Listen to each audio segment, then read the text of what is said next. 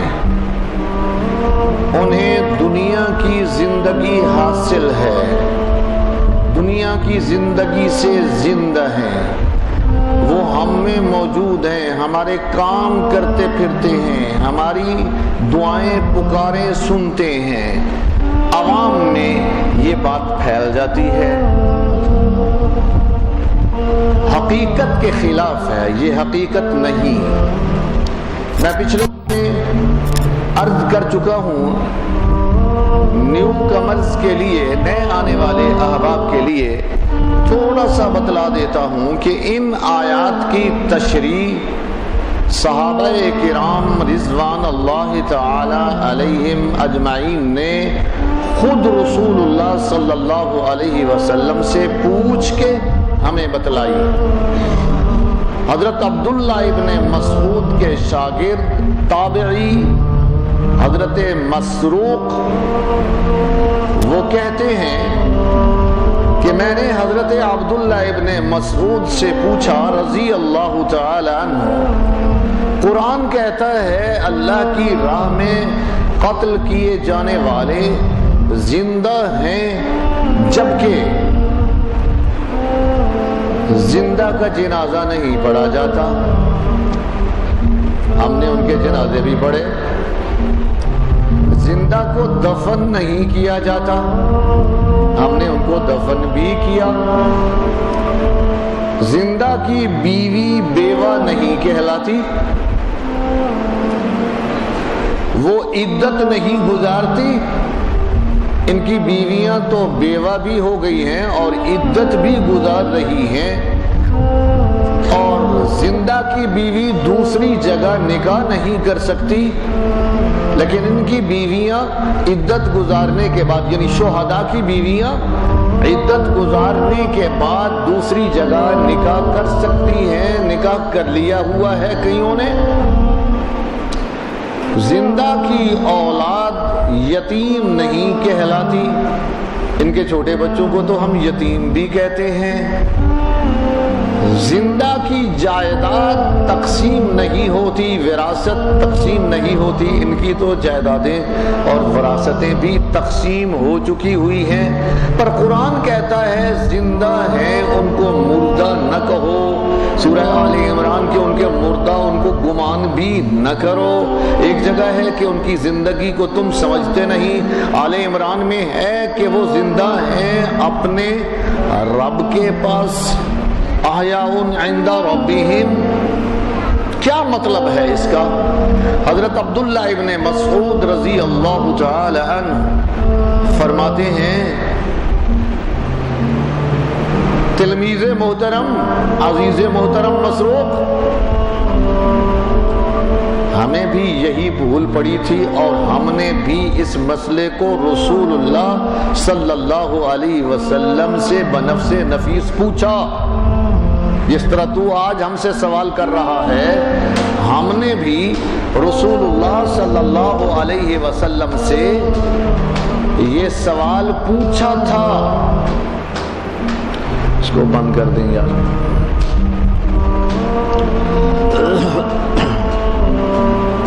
رسول اللہ صلی اللہ علیہ وسلم نے جو جواب ارشاد فرمایا، میری طرف توجہ کریں. یہ مسجد کے رہنے والے لوگوں کی کچھ نالائکیاں آہستہ آہستہ سب کو پتہ لگتی رہتی ہیں. میں سمجھاتا بھی رہتا ہوں لیکن میرے سمجھانے پہ عمل نہیں نہ کرتے، تو پھر وہ جو نالائکیاں سامنے آتی ہیں ان کو درست نہیں کرتے ہیں. اللہ اکبر، اللہ اکبر. تو حضرت عبداللہ ابن مسعود، میری طرف توجہ رکھیں، ادھر ادھر دیکھیں گے تو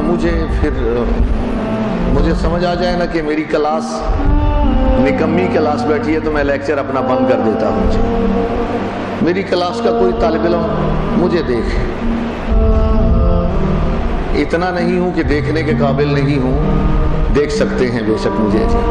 خطیب کے چہرے کو دیکھنا چاہیے، اس کی بات کو دیکھنا چاہیے. یہی خطبہ سننے کا طریقہ ہے. خطبہ سن رہے ہو تو تمہاری نظریں کہاں ہوں؟ صوفیوں کی طرح نیچے نہیں. جو تم سے بات کر رہا ہے اسے دیکھو، وہ کیا کہہ رہا ہے اسے سنو، اسے سمجھو. یہ خطبہ سننے کا طریقہ کار ہے. حضرت عبداللہ ابن مسعود رضی اللہ تعالی عنہ فرماتے ہیں، ہم نے بھی ایسے ہی رسول اللہ صلی اللہ علیہ وسلم سے پوچھا تھا تو آپ صلی اللہ علیہ وسلم نے ہمیں ارشاد فرمایا، تمہیں بھول لگ گئی، تم سمجھ بیٹھے ہو کہ وہ دنیا کی زندگی سے زندہ ہیں، یہاں دنیا میں نہیں، وہ دنیا کی زندگی سے زندہ نہیں. دنیا کی زندگی تو ان کی ختم ہوئی. دنیا کی زندگی تو انہوں نے اللہ کے سپرد کی، اپنی جان اللہ کے سپرد کر ڈالی. مقتول ٹھہرے، قتل کر دیے گئے، ٹکڑے کر دیے گئے. تب وہ شہید ہوئے.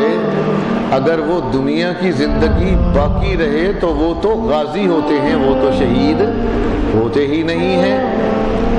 تمہیں بھول لگی. اصل مسئلہ یہ ہے کہ ان کی زندگی یوں ہے جعل اللہ ارواحہم فی اجواف طیر خضر، اللہ تعالیٰ ان کی روحوں کو سبز پرندوں کے پیٹوں میں داخل کر دیتا ہے۔ ترد انہار الجنہ وتاکل اثمارہا، وہ جنت کی نہروں پر اڑتے پھرتے ہیں اور جنت کے پھل کھاتے پھرتے ہیں۔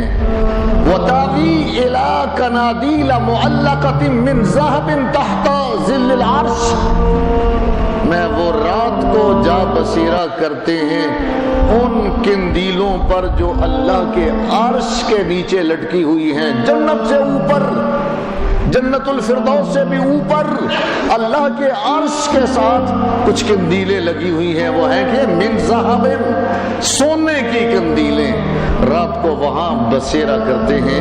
میں ان کی زندگی یہ ہے، وہ کھاتے ہیں، پیتے ہیں، چلتے ہیں، پھرتے ہیں، ان کو اللہ نے ایک جسم دے دیا ہے۔ ان روحوں کو، کن کی روحوں کو؟ شہداء کی روحوں کو۔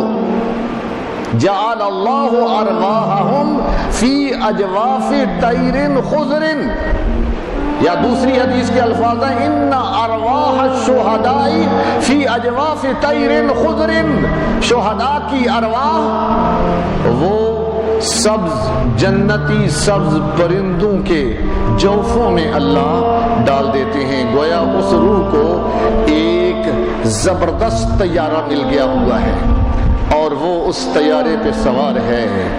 ترد انہار الجنہ، جنت کی جتنی نہریں ان نہروں پہ اڑتے پھرتے ہیں۔ وتاکل اثمارہا، جنت کے پھل کھاتے پھرتے ہیں۔ اور رات پڑتی ہے تو اللہ کے عرش کے نیچے، یعنی جنت سے بھی اوپر، وہاں اللہ نے سونے کی قندیلیں بنا رکھی ہیں، ان پر رات کو بسیرا کرتے ہیں۔ یہ رسول اللہ صلی اللہ علیہ وسلم عبداللہ ابن مسعود کو بتلا رہے ہیں، اور عبداللہ ابن مسعود حضرت مسروق کو بتلا رہے ہیں۔ کوئی بھی تفسیر اٹھا لو جسے تفسیر کرنے کا کچھ ڈھنگ ہے، وہ اس حدیث کو ضرور اس آیت کی شان نزول میں بیان کر دے گا، لکھی ہوگی۔ ابن کثیر کو اٹھا لو، قرطبی کو اٹھا لو، رازی کو اٹھا لو، زمخشری کو اٹھا لو، کوئی بھی حدیث اٹھاؤ، کوئی تفسیر اٹھاؤ تو اس میں یہ حدیث لکھی ہوئی ہوگی۔ لیکن مسئلہ یہ ہے، جن لوگوں نے فرقیاں بنانی ہوئی، آپس میں لڑائی کرنی ہوئی، نہ وہ قرآن کو جانتے ہوتے ہیں نہ حدیث کو جانتے ہوتے ہیں، تک بازی کی، سنی سنائی، لکھی لکھائی فرقوں کے بانیوں نے عجیب عجیب باتیں لکھ دی ہوتی ہیں اور ان کو لے کے آگے چلتے رہتے ہیں۔ ڈائریکٹ قرآن و حدیث کی طرف ان کی توجہ نہیں ہوتی۔ اور اسی چوتھے پارے سورہ آل عمران کی اس آیت کے بارے میں حضرت جابر کو بھی رسول اللہ صلی اللہ علیہ وسلم نے مغموم دیکھا۔ پریشان ہے جابر۔ جابر کیا ہوا؟ یا رسول اللہ، والد محترم شہید ہو چکے ہوئے ہیں اور چھوٹی چھوٹی بہنیں رہ گئی ہیں، قرض ہے، پریشان ہوں، ابا جی تو شہید ہو گئے، اب یہ سلسلہ کیسے چلے گا؟ آپ صلی اللہ علیہ وسلم نے فرمایا، جابر، پروردگار نے جس سے بھی کوئی کلام کی ہے ہمیشہ من وراء حجاب، حجاب کے پیچھے، پردے کے پیچھے اللہ نے کلام کی، جس سے بھی کی، لیکن تیرے باپ کو اللہ نے زندہ کر لیا اور زندہ کر کے آمنے سامنے بٹھا کے تیرے باپ سے اللہ نے کلام کی ہوئی ہے۔ حدیث ہے، ترمذی کو دیکھ لیجئے۔ اور پھر تیرے باپ سے اللہ نے یہ پوچھا، اے عبداللہ کوئی تمنا کر، کچھ مانگ مجھ سے۔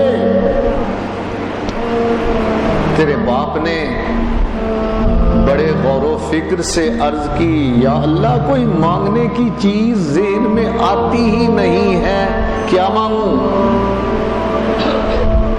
اللہ نے پھر فرمایا مانگ، تیسری مرتبہ پھر فرمایا مانگ۔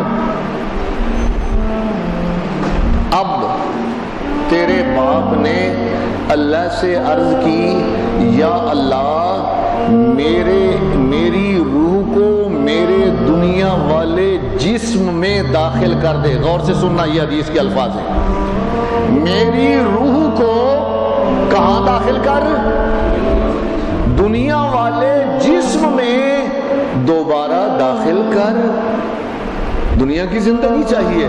نہیں مولا، دوبارہ جاؤں اور پھر جہاد کر کے قتال کر کے تیری راہ میں مارا جاؤں اور پھر یہاں آ جاؤں. پروردگار بس یہ میری تمنا ہے، یہی میری چاہت ہے، یہی میرا سوال ہے. جنت کی بہاریں ایک طرف، لیکن جو لذت اور جو مزہ تیری راہ میں مرنے کا آیا وہ یہاں بھی نہیں محسوس ہوتا. دوبارہ دنیاوی زندگی دے میری روح کو، میرے دنیا کے جسد میں، دنیا کے جسم میں داخل کر. اللہ فرمائیں گے یہ تو میں نے قانون بنا دیا ہوا ہے، ضابطہ بنا دیا ہوا ہے کہ یہ روحیں قیامت کے دن ان جسموں میں ڈالوں گا. اس سے پہلے انہم لا یرجعون الیہ، اس سے پہلے یہ کبھی بھی اس وجود کی طرف واپس نہیں آئیں گی. اب یہ ساری تفسیروں میں لکھی ہوئی ہے یہ حدیث بھی، لیکن نہ پڑھی جائے، نہ دیکھی جائے، نہ سنائی جائے تو اس کا کیا حل ہے؟ اب یہ حدیث تو صریح بتلا رہی ہے کہ شہیدوں کی روحیں بھی ان وجودوں میں واپس نہیں آتی. ان وجودوں جسماں، یہ عنصری وجود، یہ دنیا والے جسم اجسام ان میں واپس نہیں آتی. بالکل صحیح حدیث کے الفاظ ہیں. اللہ نے فرمایا نہیں، یہ نہیں، یہ میرا ضابطہ ہے، قیامت کے دن پھر ان روحوں کو پھر وجود میں ڈالوں گا، اس سے پہلے نہیں. اب صاف صریح بات ہوئی کہ یہ دنیاوی زندگی والے، دنیاوی ہے یہی کہا جائے، دنیا دنیا دنیا، تو پھر دنیاوی ہوئے. قرآن مجید تو ہر انداز سے ان کی دھڑ نکالتا نظر آتا ہے. قرآن مجید تو یہاں تک کہتا ہے بل تؤثرون الحیات الدنیا والآخرۃ خیر وابقیٰ، اور تم وہی تو ہو جو دنیا کی زندگی کو ترجیح دیتے پھرتے ہو. دنیا کی زندگی، دنیا کی زندگی، والآخرۃ خیر وابقیٰ، آخرت ہی بہتر ہے اور آخرت ہی باقی رہنے والی ہے. دنیا کی زندگی تو نیرا ان لوگوں کے لیے عذاب ہی عذاب ہے. اللہ کے نیک بندوں کے لیے دنیا کی زندگی تو قید خانہ ہے. یہ بھی صحیح حدیث، الدنیا سجن للمومن وجنت للکافر. اب قید خانے میں کون جان بوجھ کے جاتا ہے دوبارہ؟ ایک دفعہ تو کہیں پکڑ کے لے گئے، لیکن دوبارہ کب دنیا میں؟ سجن قید خانے کو کہتے ہیں جس کو اللہ نے جنت دے رکھی ہو. یہ بھی حدیث ہے. آپ صلی اللہ علیہ وسلم نے فرمایا ما احد يدخل الجنة يحب ان يرجع الى الدنيا الا الشهيد. فرمایا کوئی بندہ بھی جس کو اللہ جنت میں داخل کر دیں گے کبھی بھی پسند نہیں کرے گا کہ وہ دوبارہ دنیا کی طرف لوٹ کے آئے سوائے شہید کے.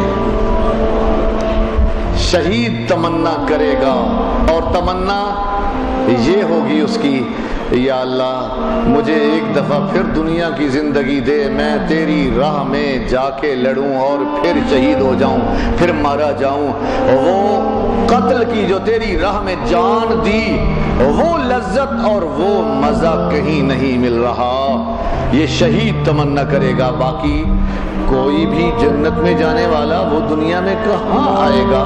نہیں، جنت دنیا کو تو وہ سمجھتے ہیں اللہ نے یہ عذاب ٹال دیا ہوا ہے، یہ ہمارا قید خانہ اب بس کر دیا ہوا ہے، ہمیں آزاد کر دیا ہوا ہے. اس سے استدلال ہوا. ہمارے بھائی جو استدلال کرتے، جو کہتے ہیں ہم حیاتی ہیں اور قاری عطاء الرحمن مماتی ہے، اور مماتی کے لفظ کو اتنی نفرت سے ادا کرتے ہیں، اتنی نفرت سے، اور کی نہیں مماتی نہیں ہوئے کتنے نماز پڑھ دے ہو قاری صاحب کے پاس نماز پڑھتی ہوتے مماتی نے یعنی مماتی لفظ پتہ نہیں اور خدا کا خوف کرو یہ قرآن مجید کا لفظ ہے اس کی توہین کرتے ہو جیسے وہ ہمارے بھائی اور میٹھے میٹھے پیارے پیارے جانتے ہو نا وہ میٹھے میٹھے پیارے پیارے بھائی ایک دوسرے کو ملیں تو کہتے ہیں مدینہ اور دوسرا بھی آگے یعنی السلام علیکم ورحمۃ اللہ وبرکاتہ. اب ان فرقوں کی تباہیاں یہاں تک پہنچ گئی ہیں کہ اسلام کے اصل اصول ان کو بھی مٹایا جا رہا ہے. ابو بکر عمر کو ملے تو وہ تو سلام کہتا ہے, حضور صحابہ سے ملے تو سلام کہتے ہیں, لیکن یہ ایک دوسرے سے ملے تو مدینہ اور دوسرا کہتا ہے میٹھا مدینہ. کیا ابو بکر کو مدینے کے مٹھاس کا کوئی پتہ نہیں تھا؟ عمر مدینے کو نہیں جانتا تھا؟ اور اگر تم میں سے کوئی ملے تو وہ آپس میں کہتے ہیں مکہ, ہاں تمہیں وہ کہتے ہیں بڑی نفرت سے مکہ, اور میرے بارے تو یہاں کہ یہ علاقہ قاری صاحب نے مکہ بنایا ہوا ہے, یہاں تک کہہ دیتے ہیں ہاں اللہ کرے مکہ اور مدینہ بن جائے, یہ سارا علاقہ سارا ملک ساری دنیا مکہ اور مدینہ بن جائے, جہاں قرآن نازل ہوا اور جہاں شرک کو برداشت نہیں کیا جاتا. آج بھی وہاں جائیں, کوئی ذرا سی حرکت کرنے لگیں تو وہ فوراً آگے آ جاتے ہیں. شاید اللہ کو ان کی یہی ادا پسند ہے, اللہ کو یہی بات ان کی پسند ہے کہ وہ فوراً کہہ دیتے ہیں الطواف ببیت اللہ حق اللہ, یہ طواف اللہ کے گھر کا ہے, اسی کا حق ہے. اور یہ تم جو الطواف قبر النبی صلی اللہ علیہ وسلم شرک, یہ جو ادھر پھر کے طواف کرتے ہو یہ کسی قبر کا, نبی کی قبر کا بھی طواف درست نہیں, شرک بنے گا, وہ نہیں کرنے دیتے. اب انہوں نے راستہ ہی بند کر دیا. سن 81 میں گیا تھا تو باب جبریل سے اس طرف راستہ چلا جاتا تھا, پھر اس طرف سے, پھر اس طرف سے. یہ اب انہوں نے دیکھا کہ یہ آتے ہیں قبر چٹو تو یہ پھر اس قسم کے کام کرتے ہیں, انہوں نے راستہ بند کر دیا. اب ادھر جا ہی نہیں سکتے, باہر نکل کے کہیں جائیں گے. لیکن پھر بھی کوئی ذرا سی بات کریں تو وہ گردن سے پکڑ کے کہتے ہیں وَلِّ وَجْهَكَ إِلَى الْمَسْجِدِ الْحَرَامِ, ادھر بھائی مسجد حرام کی طرف, قبلہ کی طرف منہ کرنا, یہ کدھر کیا جا رہا ہے؟ اللہ کرے مکہ مدینہ. تو مکے سے نفرت کے طور پہ وہ کہہ دیتے ہیں مکہ. یہی ہمارے ان بھائیوں کا بھی مماتی. وہ قرآن پڑھو, شاید میرے اللہ نے حیاتی اور موتی نہیں کہا ہے, موت سے یاد نسبت کی لگ سکتی تھی, لیکن میرے اللہ نے یہاں مصدر میمی ہی ذکر کر کے مماتی لفظ کہا ہے.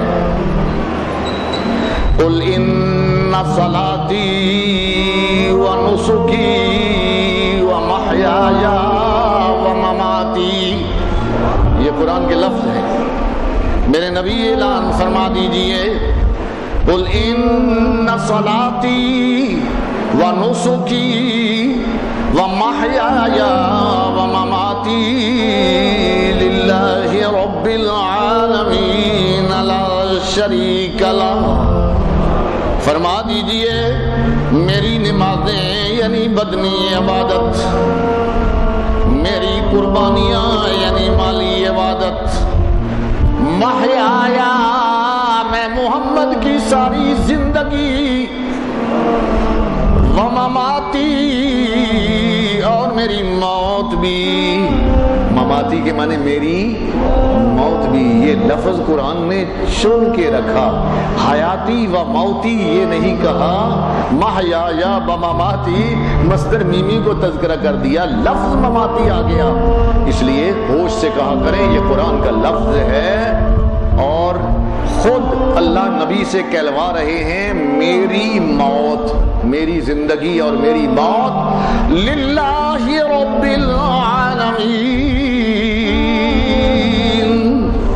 اللہ تعالیٰ تعالیٰ کے لیے ہیں جو تب سارے جہانوں کا پروردگار ہے، سارے جہانوں کا مالک ہے۔ تو مماتی کا لفظ آیا۔ اب شہداء کی اس زندگی کو نہ سمجھتے ہوئے غیر معقول لوگ استدلال کرنے لگ گئے، شہید زندہ ہے تو شہید نیچے ہے اور نبی تو اوپر ہوتا ہے۔ اس وقت تک شہید شہید ہی نہیں بنتا جب تک کہ وہ نبی کا فرما بردار نہ ہو، نبی کا مطیع نہ ہو، نبی کے فرمان کے تحت زندگی نہ گزارے تو وہ شہید شہید ہی نہیں ہے۔ گویا نبی تو آخری اتھارٹی ہوئی، اور شہید زندہ ہے تو پھر نبی بھی زندہ ہے، اور نبی کو زندہ ماننے والا کون بنا؟ حیاتی۔ اور نبی کی زندگی کا انکار کرنے والا کون بن گیا؟ مماتی۔ اب یہ جھگڑا بن گیا جی، شہید زندہ ہے قرآن نے کہا ہے تو پھر نبی بھی زندہ ہے، ہم زندگی مانتے ہیں، ہم حیاتی ہیں، جو نہیں مانتے وہ مماتی ہیں۔ یہ مسئلہ پیدا ہو گیا تھا، اسے سمجھانا مقصود تھا کہ ہمارے دوستوں کو کم از کم اس کا علم آنا چاہیے، پتہ لگنا چاہیے کہ حیات اور ممات کا مطلب کیا ہے۔ اب شہیدوں کی موت تو آپ اختصار سے پچھلے جمعے تفصیل سے، گزشتہ سے پیوستہ جمعہ ایک پورا جمعہ لگا ہے اس پر، اور آج بھی اختصار سے سن چکے ہیں کہ زندگی ان کی ہے، پر وہ زندگی برزخ کی زندگی ہے، وہ جنت کی زندگی ہے، وہ دنیا کی زندگی نہیں۔ دنیا کی زندگی کے تحت پر شہیدوں کی روح ان کے اجسام میں واپس نہیں آتی۔ قیامت سے پہلے یہ صحیح احادیث اس پہ بالکل صراحت سے ہیں، کوئی شک و شبہ کی بات نہیں۔ ابھی میں نے عبداللہ ابن مسعود کی حدیث بھی بیان کر دی، جابر ابن عبداللہ کی حدیث بھی بیان کر دی، جو ساری کتابوں میں لکھی ہوئی ہیں۔